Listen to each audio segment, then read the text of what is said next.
Boa noite, bom dia, boa tarde aos moçambicanos, moçambicanas, residentes em Moçambique e também moçambicanos e moçambicanas na diáspora. Como prometido, com um ligeiro atraso, hoje é o dia para fazermos uma comunicação à nação sobre o estado geral da campanha eleitoral e das eleições. Mas antes de mais nada, eu queria, para aquele que tem todo o poder nos céus, todo o poder na terra e todo o poder embaixo da terra, que é o Deus de todos nós, uma grande vénia e uma reverência a este grande Deus. Hoje, antes de avançarmos propriamente para a comunicação sobre o estado geral da campanha eleitoral e das eleições, eu queria também dedicar uma homenagem, um reconhecimento e uma solidariedade com a família de Dillon Djindji, que é mais do que um músico, um artista, um pai, um grande promotor da cultura, da tradição e dos valores moçambicanos, que deixou-nos e já foi para o além. O legado de Dillon Djindji é o legado que todos nós devemos segurar e usar como um farol, como uma bússola para o Moçambique que queremos construir amanhã. Há também uma saudação muito especial para os trabalhadores da Central Térmica de Temane, que estão em greve, e na sua greve eles decidiram usar um hino que é uma música muito conhecida que já passou propriamente de um produto musical, mas para um produto, digamos assim, do símbolo da resistência dos jovens de Moçambique. E a música é Povo no Poder. Povo no Poder que representa, digamos assim, uma homenagem a Azagaia, que na verdade é um herói. É um herói que não está em nenhuma cripta, mas está nos corações de todos os moçambicanos. Muito bem, agora nós vamos iniciar a nossa conversa relativamente ao tema de hoje, que é o estado geral da campanha eleitoral e das eleições. Então, daqui a pouquinho, nós estamos aqui de volta, num piscar de olhos. Até já.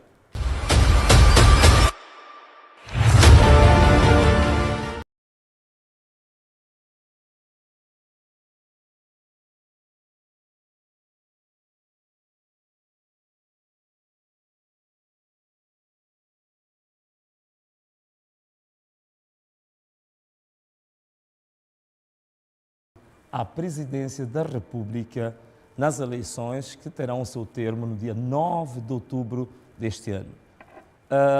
O que nós temos como primeiro tema? O primeiro tema que queria abordar com a nação moçambicana é uma breve resenha, um resumo do que está sendo, digamos, o decurso da campanha. Primeiro, queria dizer que a nossa campanha, como toda a gente está consciente, iniciou no dia 24 de agosto, naturalmente, como sempre, com os problemas tradicionais e cíclicos de atraso, sobretudo na disponibilização dos fundos públicos para os partidos e para os candidatos fazerem a sua campanha. Este é um dos problemas que os órgãos eleitorais acham-se sempre no direito de poderem não cumprir com os prazos da lei, mas não existe, naturalmente, nenhuma sanção, nenhuma, digamos, penalização aos órgãos. Este foi o primeiro ponto. O segundo, a campanha arrancou com, digamos assim, não em igualdade de circunstâncias, porque os partidos e os outros candidatos que não fazem parte, digamos, de quem está a governar o país, naturalmente que iniciamos a campanha em circunstâncias desiguais. Tanto mais que o partido no poder, como toda a gente tem acompanhado pelas informações que viralizam nas redes sociais e também a partir do estudo de uma organização da sociedade civil, que é o CIP, que já publicou uma investigação detalhada sobre isto, tem usado fundos públicos, tem usado recursos humanos públicos, portanto professores, diretores, funcionários públicos no geral, para reforçar e para orientar e promover a sua campanha. Ainda falando desta questão, um dos pontos importantes de salientar são as irregularidades que foram ocorrendo ao longo destes 20 dias da primeira etapa da campanha eleitoral. Há várias irregularidades. Algumas das irregularidades eu reconheço, cometidas, por exemplo, para o partido que suporta a minha candidatura.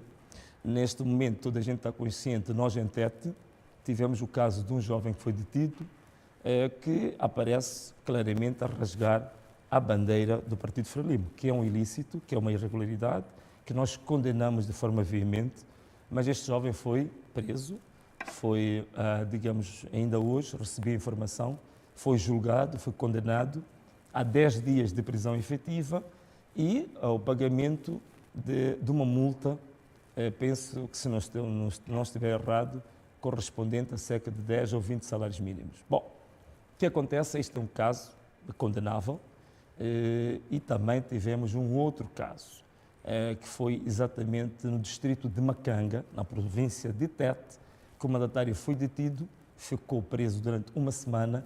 Tenho a informação hoje que o tribunal decidiu por inocentá-lo porque não havia prova absolutamente nenhuma de que o mandatário do Podemos tinha criado algum distúrbio ou algum desacato. Mas, contrariamente, nós temos, curiosamente, tenho aqui uma listagem de irregularidades que foram cometidas pelo partido no poder, pela Frelimo. São 40 casos que foram registados e que tornaram-se virais. Portanto, estou a falar de casos que são públicos, portanto, que estão nas redes sociais e que estão no estudo do CIP. São mais de 40 casos de violação da lei eleitoral, de ilícitos, de irregularidades e até crimes eleitorais cometidos por este partido de forma aberta, de forma ousada e que até este momento não existe nenhum processo, não foi instaurado nenhum auto contra este partido. Portanto, aqui estamos numa situação muito preocupante, muito perigosa para a nossa democracia, porque na primeira ocasião em que um partido da oposição comete uma irregularidade, os membros são detidos, são julgados em tempo recorde, são penalizados, mas o partido no poder faz e desfaz ao seu belo prazer, a propósito e a despropósito. Só para citar alguns casos, nós tivemos ainda há pouco tempo uma imagem que viralizou em que uma brigada de um comitê provincial do Partido Frelimo deslocou-se a várias ruas e, digamos, com escadotes e a derrubar os mastros, digamos, das bandeiras de um outro partido, que não é, porque por acaso não é o partido que suporta a minha candidatura, que é o MDM. É uma imagem que está agora, digamos, a viralizar nas redes sociais, mas esta brigada está impune, ninguém foi processado, ninguém foi detido. Tivemos um outro caso, por exemplo, na província de Nampula, penso que é no Instituto Industrial de Nampula, em que um membro da direção desta instituição de ensino convoca uma concentração de estudantes para vender o manifesto de um partido político. Temos vários casos comprovados de professores que são obrigados a interromper aulas para ir receber a esposa de um dos candidatos. Temos vários casos comprovados de funcionários públicos obrigados a contribuírem com os seus salários, com bens materiais e outros géneros, para financiar a campanha de um certo partido político. Mas, em resumo, todas estas questões que estou aqui a levantar, queria informar aqui a toda a nação moçambicana que se houver algum problema de memória, pode ter havido algum lapso de memória da Procuradoria, de 40 casos não notificar nenhum, mas em 2 casos do partido da oposição prender, julgar e condenar em tempo recorde. Então, se há algum problema de alguma amnésia da Procuradoria, vamos disponibilizar ainda aqui, vão encontrar aí na tela, portanto, os números de telefone. Portanto, nós temos neste momento uma conta no WhatsApp, em que vai passar aí no vosso rodapé, em que podem enviar todas as irregularidades que acompanharem, que testemunharem no vosso bairro, no vosso distrito e na vossa província.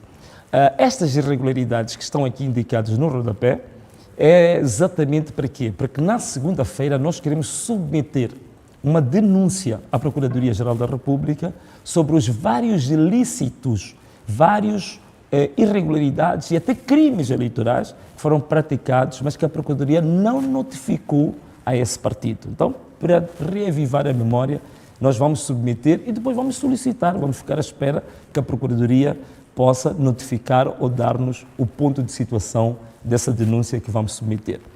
E também queria abordar aqui uma notificação da Procuradoria que foi dirigida a mim, portanto, passada por intermédio do meu mandatário, em que eu era, digamos, advertido que estava a cometer algumas irregularidades e que eu me referia à pessoa do Presidente da República, e depois temos não uma música, mas um hino da nossa campanha, que é cantado por um MC maravilhoso, que neste momento penso que é um dos maiores talentos que este país tem, de Nacala, é que basicamente a palavra mais saliente é a palavra açúcar.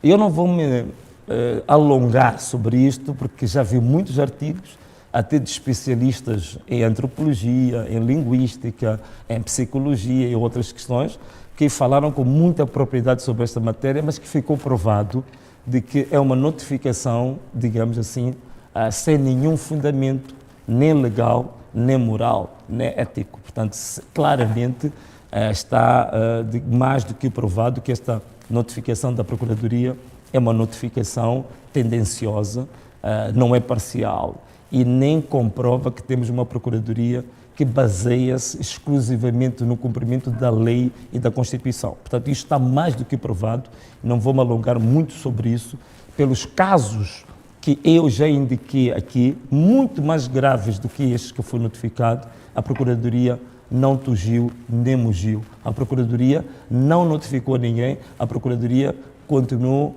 muda, serena e, digamos, é um caso notável. Bom, isto tudo leva-nos a uma situação que, digamos, levanta uma reflexão sobre os desafios que nós enfrentamos, não só desafios eleitorais, não só os desafios políticos, mas os desafios como nação. Quais são, de fato, os maiores desafios que este país tem?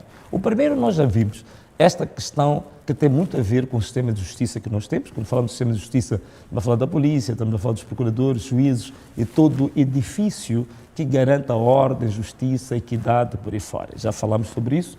Agora, quais são os desafios que este país tem? Portanto, isto é importante refletir, sobretudo por aquilo que fomos auscultando ao longo destes 20 dias em contacto com a população, em zonas recônditas, em zonas em que praticamente o Estado não existe.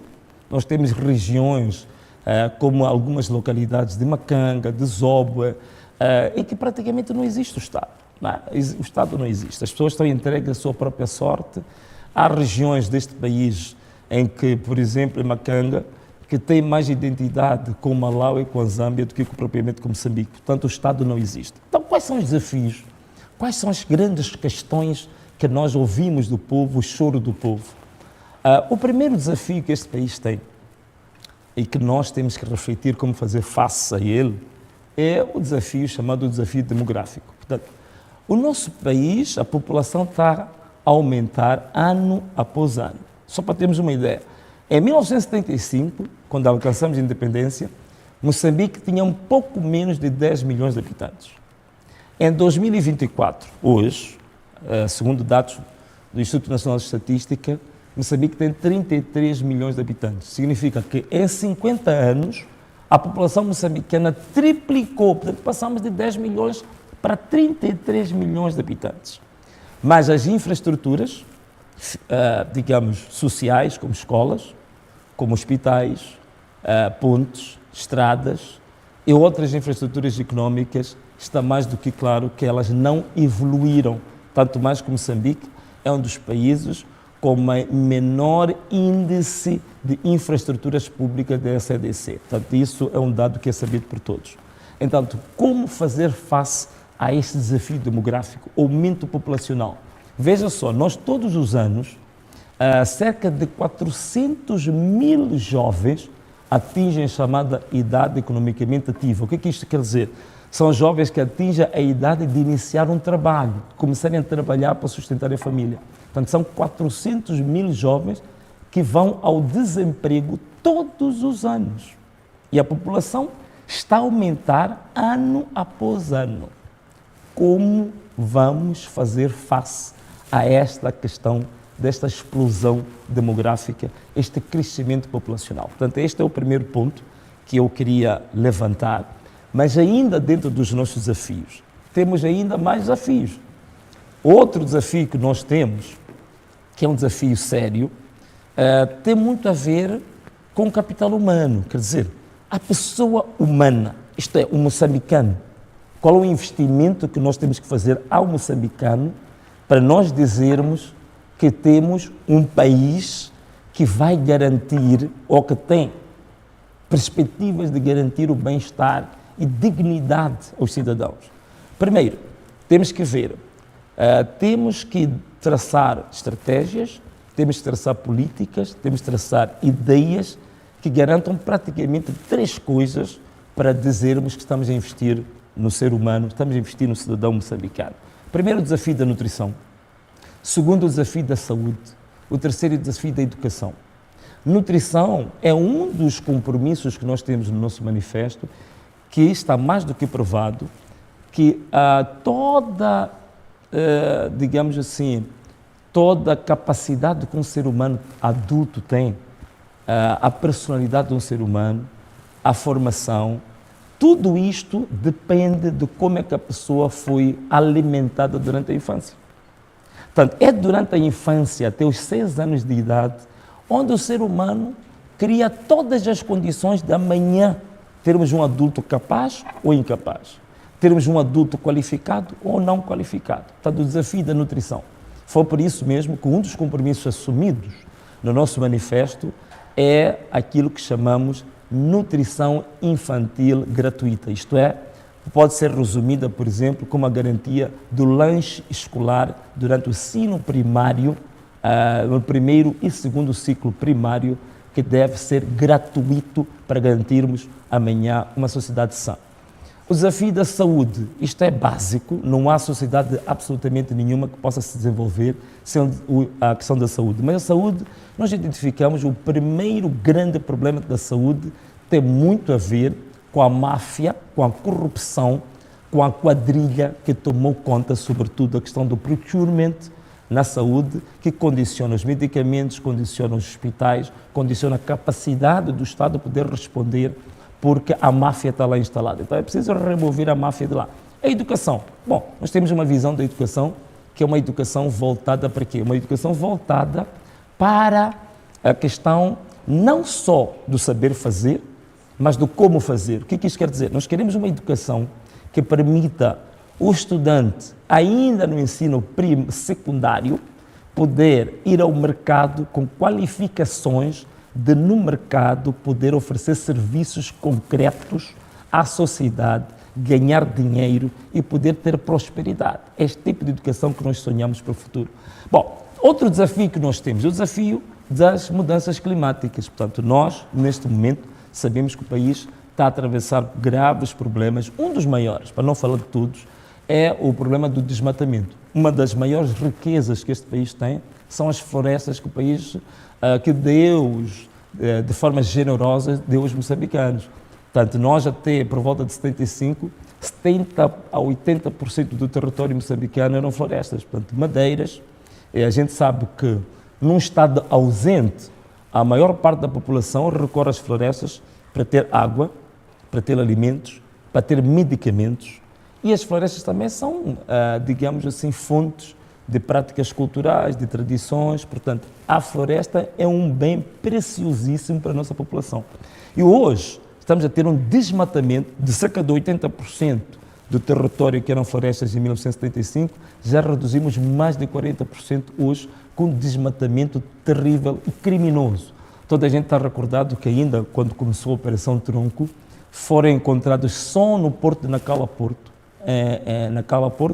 foram mais de 1.700 contentores de madeira preciosa a partir do contrabando, isto é, a partir do crime organizado dentro do Estado que estava a ser exportado para a China. Portanto, o nosso país está a ser desmatado.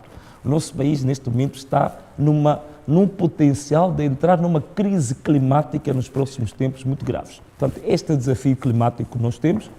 O outro desafio que o país está a atravessar, que não é pequeno, é o desafio institucional, isto é, as instituições que o Estado tem, as instituições que o país tem e a governação que nós temos, que é demasiado problemática. Temos instituições extremamente fracas, ou podemos dizer instituições fragilizadas. Temos um sistema de justiça que é extremamente forte para os fracos, extremamente fraco para os fortes.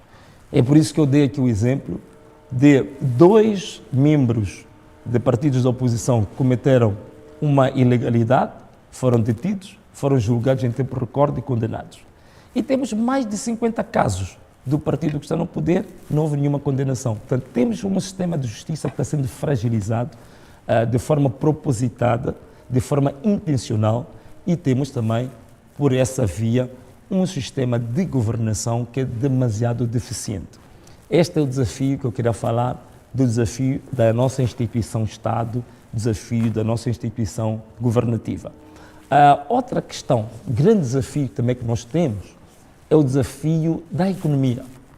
Como é que a nossa economia neste momento se encontra? É uma economia extremamente fragilizada, toda a gente sabe disso. O investimento direto estrangeiro em Moçambique está a cair todos os anos. As exportações que nós fazíamos, por exemplo, em termos daquilo que era o maior potencial de Moçambique, que eram alguns produtos agrícolas, este momento também está a cair. O país anda com déficit, o tesouro público anda vazio, por isso que não consegue-se pagar salários aos professores. Os polícias têm subsídios e salários em atraso há mais de 3 meses. Militares, mesmo que estão no teatro de guerra em Cabo Delgado, não têm luvas, não têm botas, não têm armamento, não têm munições, estão entregues à sua sorte, por isso alguns até são obrigados a cometer crimes por causa disso. Portanto, a nossa economia está altamente fragilizada e ainda mais grave quando nós temos uma economia que neste momento, basicamente, aquilo que são os grandes projetos, ou está chamado megaprojetos,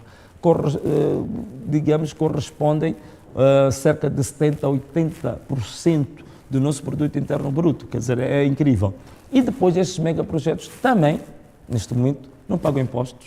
Estes megaprojetos não têm nenhuma ligação com o desenvolvimento local, não há benefícios concretos para a nossa própria população. E quanto a isso, nós já apresentamos o nosso ponto de vista, que é exatamente a revisão dos contratos com os megaprojetos, para pagarem impostos, como qualquer cidadão aqui neste país paga impostos, e a partir dos impostos pagos para estas megacompanhias, que são transnacionais, nós estes impostos vamos aplicar em programas de desenvolvimento local, daí que também temos o projeto e o plano de transferir as chamadas sedes fiscais dos megaprojetos para os locais, onde estes projetos exploram recursos como ouro, como diamantes, como gás, petróleo e outros. Outro desafio que nós temos como nação, desafio que tem a ver com a globalidade, as relações externas de Moçambique, o desafio no contexto global, como é que Moçambique se relaciona com os outros países, como é que Moçambique, define a estratégia da sua política externa. Portanto, nós, quanto a isto, temos de ser demasiado práticos e pragmáticos, não queremos relações que apenas vão se basear em questões históricas, mas que depois não nos trazem benefícios concretos em termos económicos. Nós queremos uma nação moçambicana que vai ao concerto das nações em igualdade, de cabeça erguida. Temos que lá ir e dizer que Moçambique não é um país de pobrezinhos, de miseráveis. Temos que discutir com outras nações que querem investir em Moçambique em igualdade de circunstâncias, salvaguardando sempre os altos interesses do nosso povo. E é a nova perspectiva de política externa que nós queremos. Uma política externa que nós nos apresentamos como uma nação com integridade, uma nação com autoestima e uma nação que vai discutir em igualdade de circunstâncias com outras nações. Bom, este é um dos desafios que nós temos como nação e desafios que nós sistematizamos a partir do contacto que tivemos com a população durante 20 dias e confrontando o que o povo quer, o que o povo diz, com aquilo que era o nosso manifesto. Bom, mas antes de falar de um resumo de linhas gerais do que realmente o povo disse que quer, é importante nós salientarmos uma coisa. Nós, como esta candidatura presidencial, e suportada pelo partido Podemos, uma das questões fundamentais, antes de falarmos do manifesto e antes de falarmos das ideias que temos para o projeto do Moçambique da manhã, nós acreditamos que é preciso ter um conjunto de valores muito sólidos antes de nós falarmos de uma política pública, antes de falarmos de uma estratégia econômica, antes de falarmos de um plano de educação, um plano de turismo, de cultura, seja lá o que for, é preciso que a gente tenha um governo que tenha clareza de que tipo de valores esse governo está assente. E entre os valores em que nós estamos assentes e que nós não negociamos estes valores, o primeiro valor é que nós acreditamos que o foco fundamental de qualquer política pública no país é a família. O que está a acontecer nos últimos 50 anos, toda a política que foi feita nesta nação, todas as estratégias, todos os planos quinquenais, todos os planos de ação, todos os programas de governação, eles, no fundo, resultaram na deterioração, na destruição da unidade de família. Hoje em dia, aquilo que é família, que devia ser a base, é onde devia ser a inspiração do governo para desenhar políticas públicas, políticas sociais, políticas econômicas, hoje a tendência é da destruição da unidade família. E nós viemos aqui nos apresentar que esta é a base fundamental que nós queremos defender. Queremos preservar o valor da família. É na família onde nós nos inspiramos para depois partir para a nação. E nós temos uma frase que é muito conhecida, que é a mensagem fundamental do nosso manifesto, do nosso programa, que é Salve Moçambique. Portanto, convocamos ao nosso internauta, ao telespectador, para salvar Moçambique, e nós repisamos que este país é nosso. Quando falamos de resgatar, de salvar Moçambique, na verdade, queremos, antes de salvar Moçambique, salvar a família, os valores da família. Isto aqui é fundamental para nós. Bom, outros valores que também são extremamente importantes para nós. Nós não queremos criar um governo em que vai repetir os mesmos erros que foram cometidos ao longo destes 50 anos. Por isso, para nós, colocamos como privilégio o valor da inclusão. Não queremos constituir um governo em que só vão participar membros do partido Podemos, ou membros do partido CAD, membros do partido X, Y e Z. Não. Este foi um gravíssimo erro que foi cometido em 50 anos. Nós queremos fazer um governo de inclusão, um governo de mérito. Portanto, todos os partidos que tiverem pessoas que amam este país, que tenham compromisso com a nação moçambicana, que sejam patriotas, que tenham valores cívicos muito fortes, que tenham capacidade técnica, moral, estes todos vão ser parte integrante do nosso governo. Portanto, o nosso grande valor, o valor da inclusão. Portanto, não queremos constituir um governo, um Estado e uma sociedade modelo amanhã de inclusão. Outra questão, as questões da integridade, a questão da paz, para nós são fundamentais. Não queremos um governo cheio de mafiosos, não queremos um governo em que está para servir-se do povo e que não quer servir ao povo. Como a gente tem dito nos comícios, nós queremos um governo que sirva ao povo e que não sirva ao bolso. E ao longo destes 50 anos, a questão da integridade foi uma das questões mais graves que aconteceu aqui. Portanto, foram dívidas ocultas, desvio de fundos, governantes metidos em boladas, metidos em nhongas, metidos em sangrar o próprio tesouro público. Desvio de fundos passou quase a ser um desporto governamental. E hoje, ainda muito mais grave, o próprio governo, o Estado e as altas patentes das Forças de Defesa e Segurança adotaram que a sua grande indústria de lucro, por exemplo, hoje é uma indústria do crime, é a indústria dos raptos, é a indústria dos sequestros, que isso hoje em dia parece cultura governativa. Então nós queremos purificar isso, queremos criar um governo de integridade, um governo de paz. Outro valor também que é importante é o valor da fraternidade. Quando eu falo da fraternidade, o que é? É nós, como governo, sentirmos a dor do povo como se fosse a nossa. Eu recordo-me, a minha esposa está aqui no estúdio, nós quando fizemos 6 anos de casados, no dia do nosso casamento, nós decidimos ser um dia para oferecer kits de alimentos àqueles que são mendigos. Não a pessoas que sejam necessitadas, mas pessoas que estejam em situação de miséria completa. Então andamos por toda a cidade, em lugares que muita gente não passa, dando kits a pessoas sem teto, pessoas que dormem na rua, pessoas que dormem em grutas, pessoas que não têm nenhum teto, não têm nenhum amparo. Então queremos um governo preocupado com isto, um governo que sente a dor dos desamparados, que sente a dor dos necessitados, sente a dor das pessoas que já estão no estado da miséria. Portanto, outro valor que nós defendemos é o valor da justiça social. Portanto, justiça social, o que significa? É o que mais nós precisamos. Portanto, nós temos questões básicas que dão dignidade às pessoas, acesso à saúde, acesso à educação, à proteção social, acesso à justiça igual para todos. Então é isso que nós queremos. E o progresso? Progresso o que é? Estamos a falar de desenvolvimento, estamos a falar de tecnologia. Uma das questões fundamentais que nós temos no nosso manifesto é a integração, digamos, da tecnologia, das tecnologias de comunicação e informação, a integração da inteligência artificial na governação, que vai mudar muita coisa.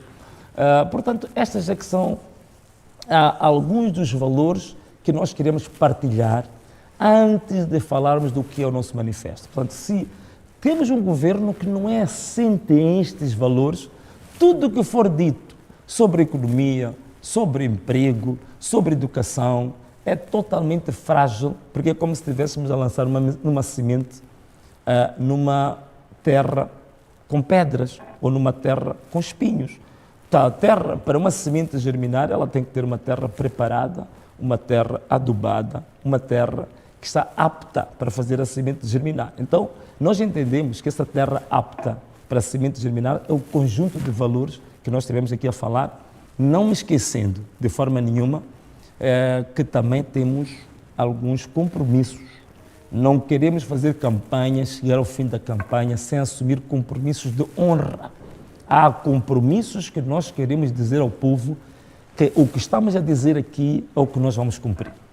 O que nós estamos a dizer aqui é o que no mandato nós temos certeza absoluta de que nós vamos fazer no país. Portanto, temos alguns valores, alguns compromissos de honra. Bom, quais são esses compromissos de honra que nós temos? Primeiro compromisso de honra que nós vamos assumir aqui perante o nosso eleitorado, perante os nossos internautas, o primeiro compromisso de honra tem a ver com algo que toda a gente já sabe, toda a gente já conversa sobre isto, que são os poderes excessivos do Presidente da República. Quero ser Presidente da República não para ser um monarca, quero ser Presidente da República não para ser um imperador, quero ser Presidente da República não para ser um todo-poderoso. Não.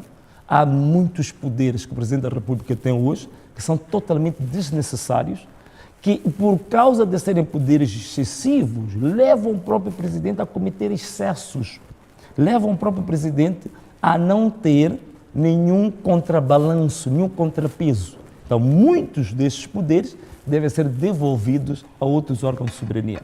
Portanto, há poderes excessivos que o Presidente da República tem que nós queremos, pura e simplesmente, removê-los e devolvê-los para outras áreas. Mas queremos fazê-lo de uma maneira diferente.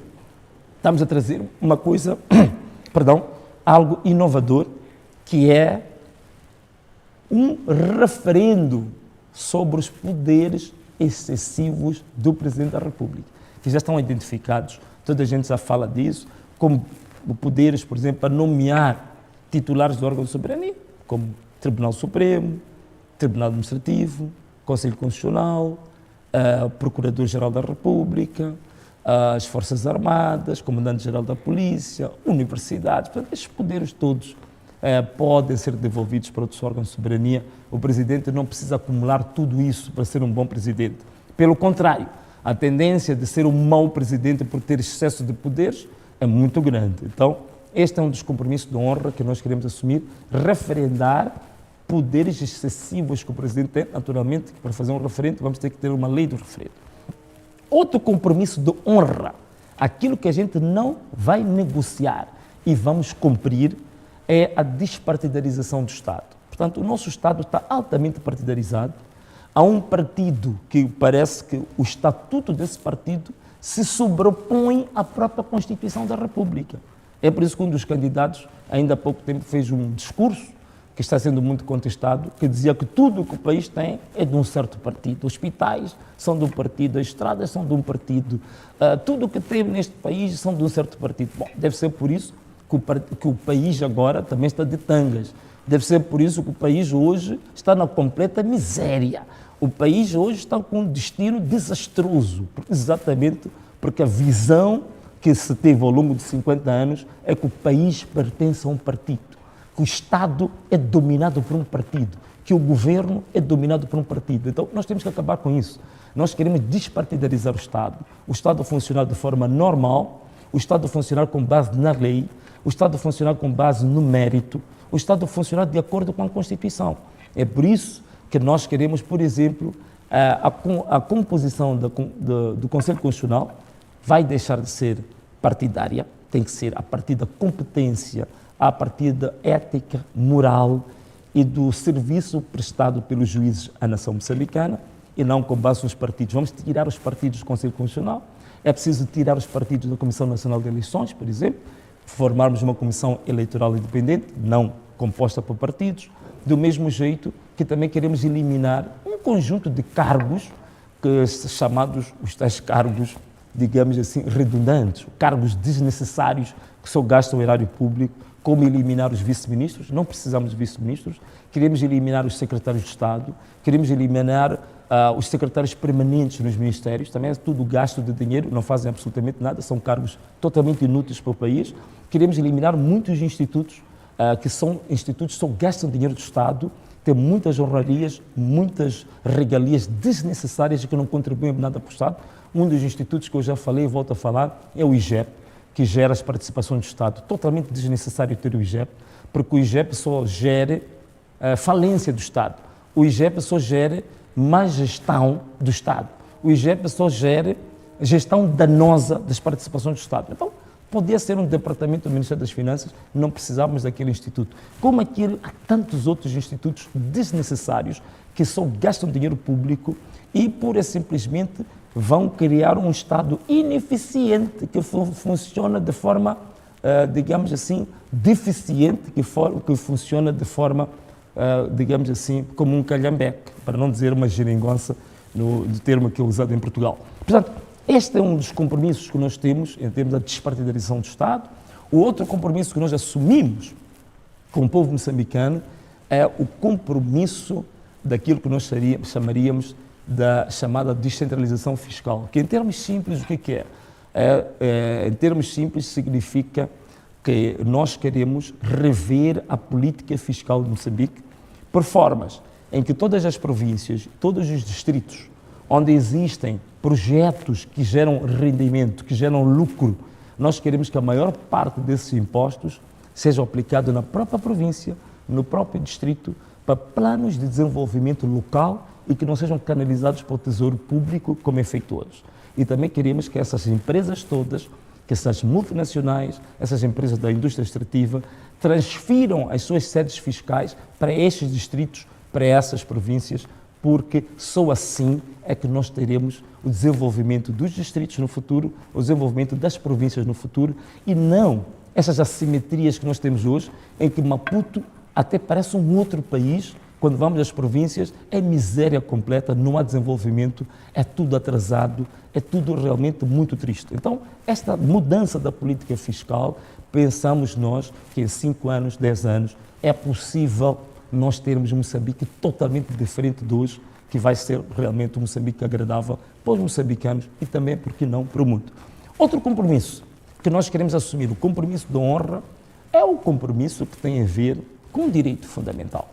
Nós queremos mudar a Constituição da República e introduzir aquilo que chamaríamos o direito de beber água segura. Nós temos hoje mais de 50% da população moçambicana não tem acesso à água potável. Um país que tem a generosidade, quer dizer, Deus abençoou demasiado este país, temos tantos rios, temos tantas lagoas, temos tantas fontes de água natural, mas temos mais de 50% da população que não tem acesso à água potável. E a nossa questão é que este direito de beber água segura, beber água potável, nós queremos elevar a um direito fundamental. Queremos colocar isto na Constituição e já apresentamos várias estratégias de como fazer todo o povo consumir água segura sem gastar um centavo do Estado. Isso é possível.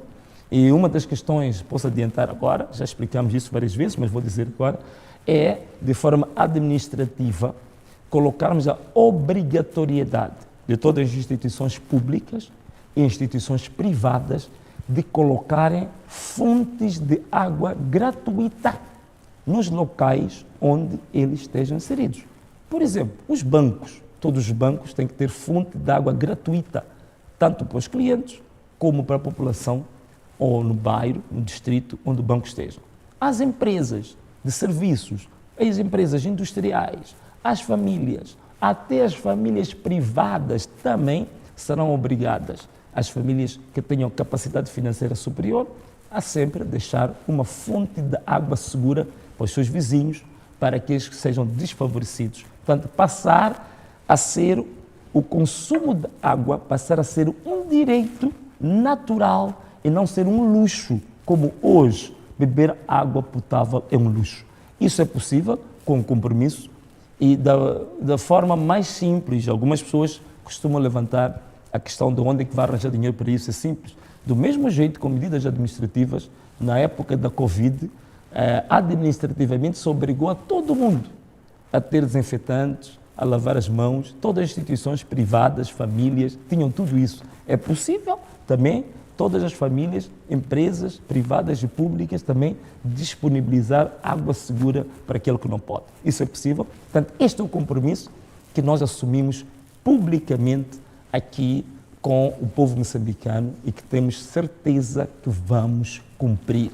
Porque todas as medidas que anunciei aqui são medidas que não precisamos ir ao Banco Mundial, não precisamos ir ao FMI, não precisamos endividar o país, não precisamos fazer nenhum esforço sobre-humano ou super-humano. Isso é possível com boa vontade, com integridade, com amor ao próximo e também, digamos, com vontade genuína dentro dos nossos próprios corações. Portanto, estes, eu diria, que seriam os compromissos assumidos, que estamos a assumir com o povo moçambicano, que a qualquer momento podem nos cobrar compromissos, chamamos de compromissos de honra.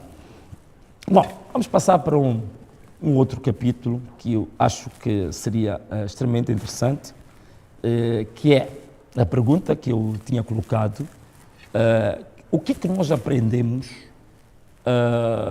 com os 20 dias de contacto com o povo moçambicano? Bom, o que é que o povo realmente quer? O que é que o povo quer do nosso manifesto, do manifesto dos nossos concorrentes, dos nossos adversários? O que é que nós podemos sistematizar e repisar aqui? O que é que o povo está à procura? O que é que o povo reclama? Qual é o grito de socorro do nosso povo? Bom, primeiro, já tínhamos tocado aqui algumas questões. Uma delas foi exatamente o que tem muito a ver com a reforma do Estado, já tinha falado sobre isso.